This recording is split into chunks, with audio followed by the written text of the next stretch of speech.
Hello, everybody, and welcome into a special, I guess we can call it investigation themed podcast of Strange Appalachia, which is sort of a crossover between the two things we do. But we did get the chance to do an in person investigation over our long Memorial Day weekend, as well as sort of an impromptu investigation. So both those are pretty exciting. One yielded much better results than the other, I will say. Yeah, So got some stuff, some interesting stuff to talk about tonight. I think so. It'll be a little different than normal, um, but I'm hoping it'll still be enjoyable for you. yeah, JD, if you want to start out talking about your the call you got and the little trip you went on, that'd be awesome. Sure. So last Thursday, or the Thursday before Memorial Day, on my way home, and I get a phone call from a pretty good buddy of mine named Fred Dorton. So shout out to Fred if you're listening. Thanks for the call. But he had come in from somewhere that he had been, and as he got out of his car, he lives here in Big Stone Gap where Charlie and I grew up. He heard some weird noises coming from the woods uh, across the river from his house. And the fact that he heard these noises means that they were pretty loud. We're probably talking, these noises were a football field and a half away from where he was and sort of up on a hill. And it sounded like a woman screaming, which is your quintessential Black Panther noise, I guess. Um, so sort of freaked him out because honestly, at first he definitely said that he thought it was either a woman or a kid that was in trouble. So we walked over to try to figure out what it was and took this recording of it. And I don't have it with me. I'm hoping to get it at some point. I just haven't had the time to follow up with him and get that recording for you all to listen to. Um, but he got this recording and called me, and I went down, and by the time I was able to get there, the noises had stopped. um, he didn't hear anything anymore, but he got a really good recording of it. And after listening to it, it reminded me of a few years back here when Charlie, you and I went out and did an investigation up on High Knob and heard a very similar noise. Um, of that sort of woman screaming sound. And when we researched that, what we found was that it is probably a fox that is giving its mating call, a female fox, which is called a vixen, vixen mating call, which is really interesting. Um, so Fred and I talked about that. He asked a couple of his buddies later on, and they told him it might also be a coyote, that sometimes coyotes will make that noise. He mentioned there was a sort of house cat that ran down out of the woods about the same time he heard this noise. So it's very possible that the coyote or even the fox really could have treed that cat, and it ran out, and that's sort of when the call stopped. So that was a really cool investigation. And like I said, it's sort of impromptu. He called me. I was driving in from work, and I went by and talked with him about that. So that was a really cool investigation. Yeah, anytime we can get out there and see what's going on, we're going to jump all over it. But it's really cool. This is the time of year when there's a lot of mating calls. Um, I watch a lot of videos online, people online, and I can't tell you the number. Bless you. I can't tell you the number of times that I'll hear somebody have something online. And they'll be like, "It's a Bigfoot screaming." Almost always, when I hear those, it's almost always a raccoon. Yeah. Um, I was actually watching a video the other day where there was a guy who was he was secluded out somewhere, and he had some weird noises going on in the forest, and so he thought that they were some kind of an animal. And then the next morning when he got up, he was doing a survival thing, but he when he got up, one of his flip flops was hanging on a pole that he had for fishing the day before, and so there was probably somebody there with him. So if you hear something in the woods that sounds like a Bigfoot or a Sasquatch, More often than not, it's a raccoon, believe it or not, or a wild pig, or another human being. I mean, a lot of times we forget that there can be other people out there. But it's pretty cool. You get to go out and debunk it. Yeah. Um, which, to be fair to Fred, he never, said that he thought it was a panther or anything like that. He just kept saying there's a weird noise and wanted to know if I'd ever heard anything like that. So, shout out again to Fred for, calling me and thinking of me there. It's pretty Um, cool. so that I guess that moves us into sort of the main dish of the night, I guess, and my use of my new favorite word. And we got the opportunity to go to the school that I work at, Castlewood High School, and do a ghost investigation. And my new favorite word, which is sort of a side story to that, is the word ghostesses.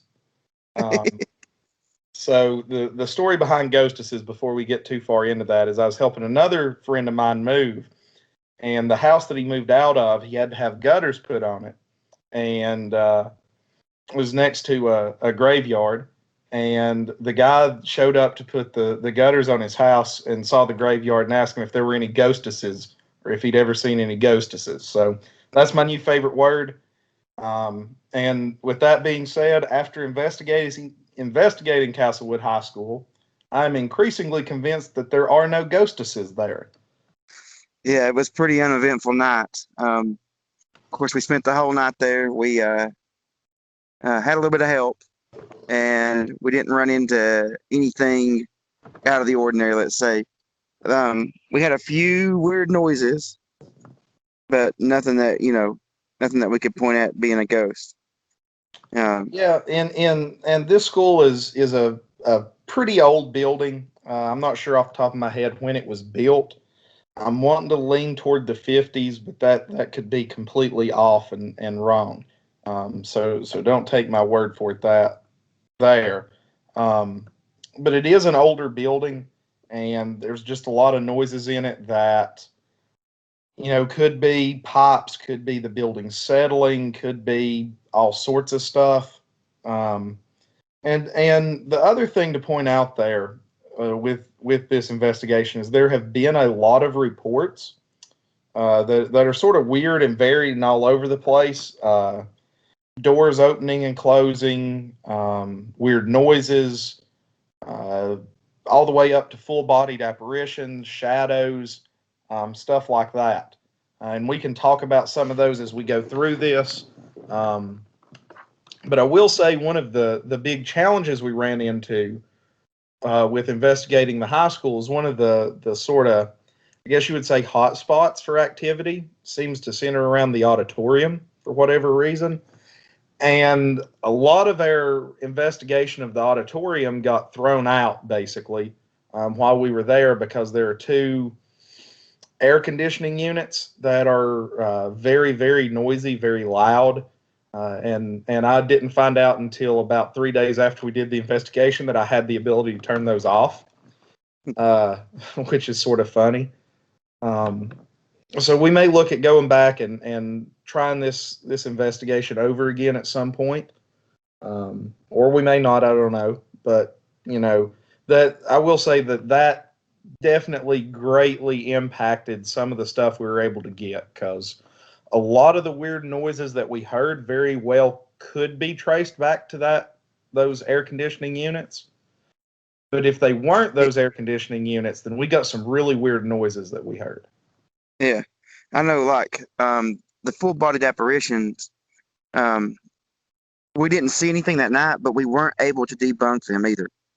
One of the reports is upstairs. There's a long hallway, and at the end of the hallway, they supposedly saw a girl in a white dress.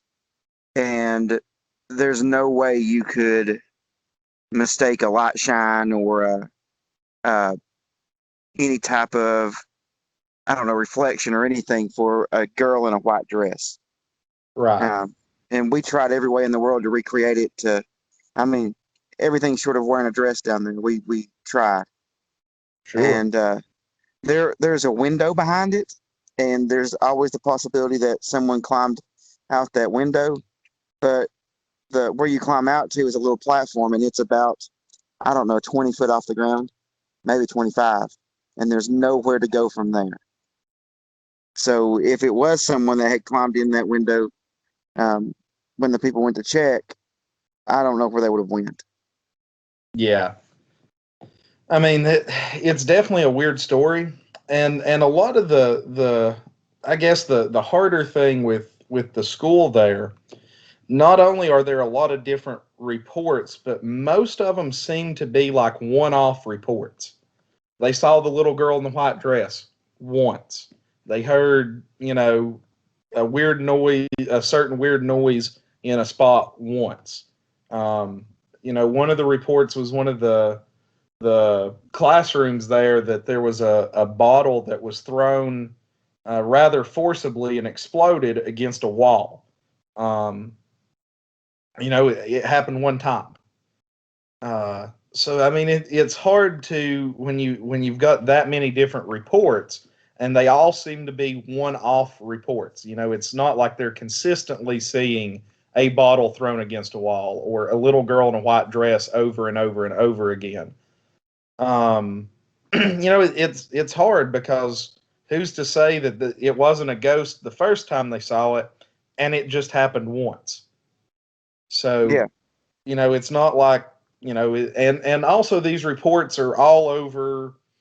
I would say over 4 years old. So the recently I have not heard any real reports of anything happening other than, like I said, strange noises every now and then sound like something will fall, and you can't find anything like that. I've heard that one, not me personally heard that happen, but heard of people hearing that happen, it probably once a month or so in different parts of the school, but again, nothing that's concrete and uh, repetitive, I guess. yeah. The one in the basement, in the locker room, there was a ghost of a coach that's supposed to walk through that locker room.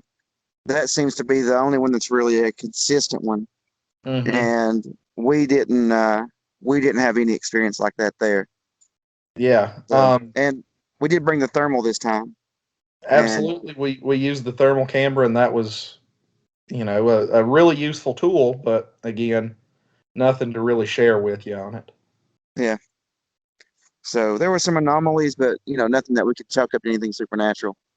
So Um, going back real quick to the locker room, you did make a note as we were walking around and looking at the place about one of the locker rooms. Do you remember that note that you made no, I don't. I've slept since then. So, about the electrical wires all over the place? oh yeah, it's so one of the common causes of, I don't want to say hauntings, but people feeling like a haunting, it's something called a Faraday cage. Basically, there'll be a lot of electricity in an area surrounding a room, or there could be electrical panels, but anyway, high electricity. And I kind of pay attention to it myself because it makes me sick. If I get around anything that's got a pretty high voltage, I tend to get, pretty sick.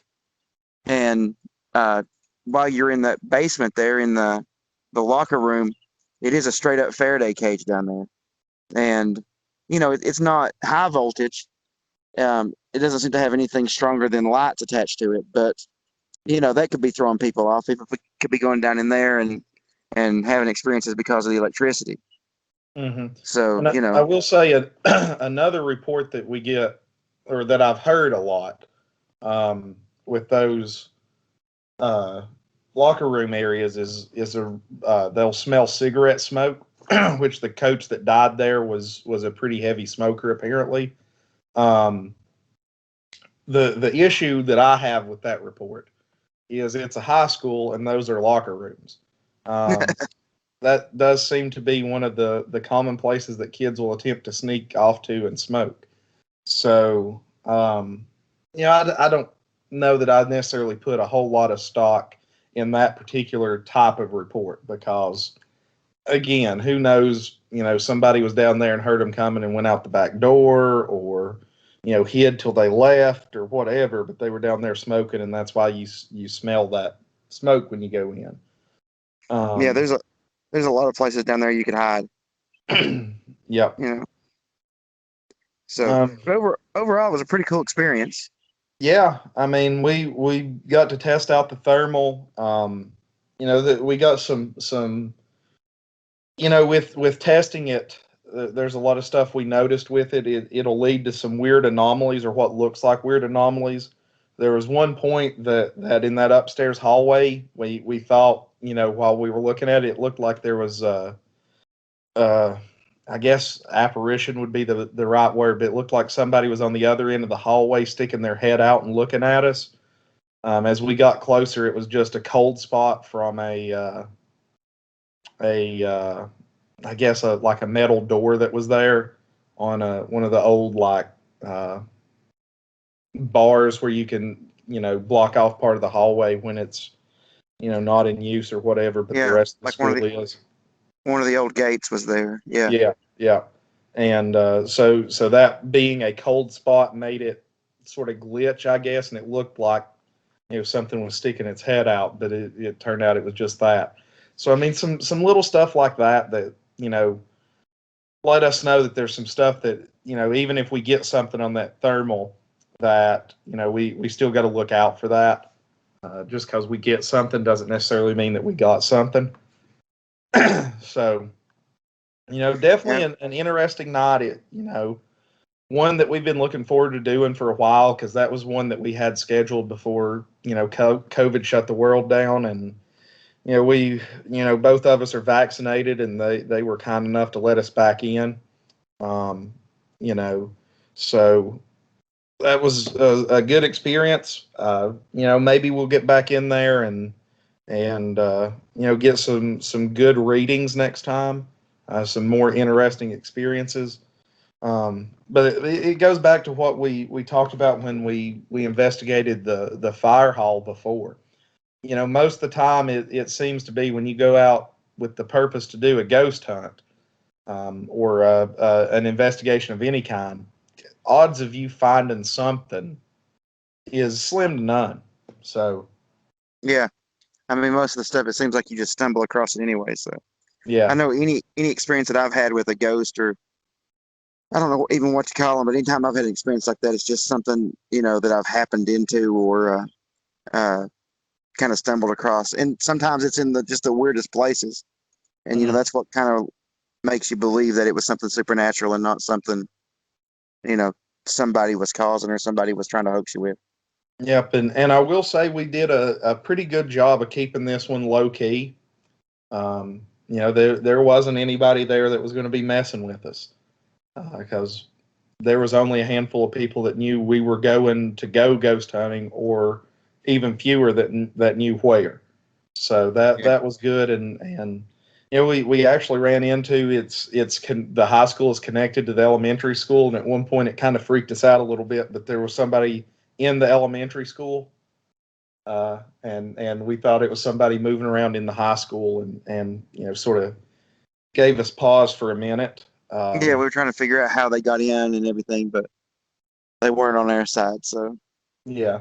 So I mean, there was some anomalies, some weird noises, but again, I don't know that it's anything we can chalk up to anything other than those noisy AC units. yeah, And to give you an idea of these AC units, how noisy they were, at one point we heard a noise that sounded like doors shutting, which very well could have been those AC units turning on. And we went to the auditorium, and it was so loud that Charlie was like, "No, there's definitely somebody in here." Um, and we went down there, and as we got closer, it was obvious that there wasn't anybody in there. It was just the those AC units clanging around. So, yeah, and they sounded just like somebody walking on tile floors. yep. So all right, JD, you want to close this out? Absolutely. So again, we're sort of getting back into the swing of things, hoping to get out, do some more investigations. I know we've got a couple more places we've talked about going. We've just got to work out dates and times and stuff like that. But if there's something that you would like to hear us talk about on a podcast, or if you have a personal story or personal experience you'd like to get out and share with us, or let us investigate, definitely let us know. Shoot us an email, strangeappalachia@gmail.com, or a message here on YouTube or Facebook. We're more than happy to hear from you. Love to talk to you. Let us know, as always, if you like what you hear, like and subscribe to us here on YouTube. And we'll talk to you next week, and or maybe not next week, but next time, and hopefully we'll have some more stories to share with you. Yeah, that's our next thing. We'll probably have some pretty good stories to tell. Because I don't think we're going to be able to get an investigation out. So y'all take it easy.